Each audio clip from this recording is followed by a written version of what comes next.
Hello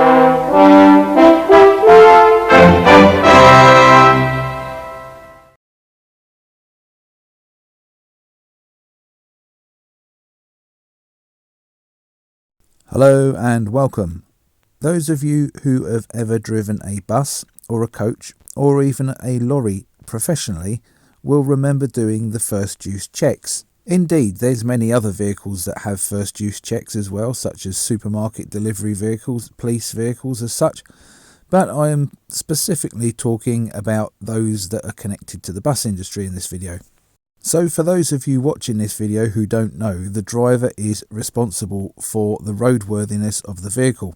And before the driver takes the vehicle out, whether it's in the morning or the afternoon, they are meant to check it and make sure everything's working and everything's legal. All the tyres are good, all the lights are working, and the interior is all safe and secure, etc, etc. Now if you have done these checks and you're of a certain age, like me, 21, you'll remember doing these checks with the older vehicles, and it might have been an early morning start at a cold, gloomy bus garage, or it could be a cold, wet morning at an outstation's yard in the middle of nowhere. For me, it was always Leyland Titans at Peckham Garage. Now, the problem with the older vehicles was checking the brake lights. We were always told to make sure you ask a colleague to put their foot on the brake to make sure the brake lights are working. But all your colleagues are normally busy when the vehicles are going out and they've got their own checks to do. Now on some vehicles the brake lights came on when the centre doors were opened. But if the bus you were driving didn't have this feature, what could you do? So some bright spark had discovered that if you put the cash tray on the brake pedal and wedged it against the bottom of the dash on a Titan, it activated the brake lights. So that was the problem solved. You could go round the back of the bus with this gadget installed and make sure the brake lights were working. But what about new vehicles? They must have some kind of device that saves you having to fiddle around with a cash tray. Well, yes they do. This is an Enviro E400. And here on the dashboard is a little switch. And if I press that, it activates all the lights in a sequence that allows you to check everything. Headlights, main beam, and at the back it checks the reversing lights, the brake lights, and of course the indicators. There we go, there's the reversing lights again, and there's the brake lights. Now a lot of modern vehicles have this button, this test button. But for old fogies like myself, it's quite a novelty just to be able to press a button, walk around and check all the lights. And it's nice that a device like this has been installed. It's obviously got a bit of common sense behind it.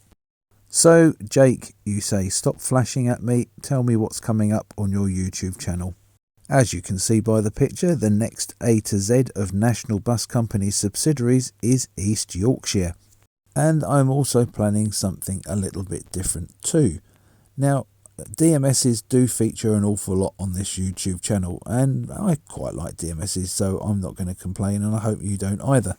So I am currently compiling a video about the South Yorkshire PTE DMS lookalike Daimler fleet lines, or should I say Leyland fleet lines.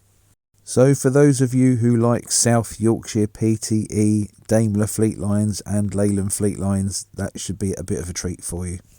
And then we get to the conundrum that is classic bus histories again, and I'm going to put it to you once again. You did us very proud by choosing the Foden NC versus the Dennis Arrow, and I shall ask you, do you want the Dennis Arrow or do you want the Volvo Ailsa?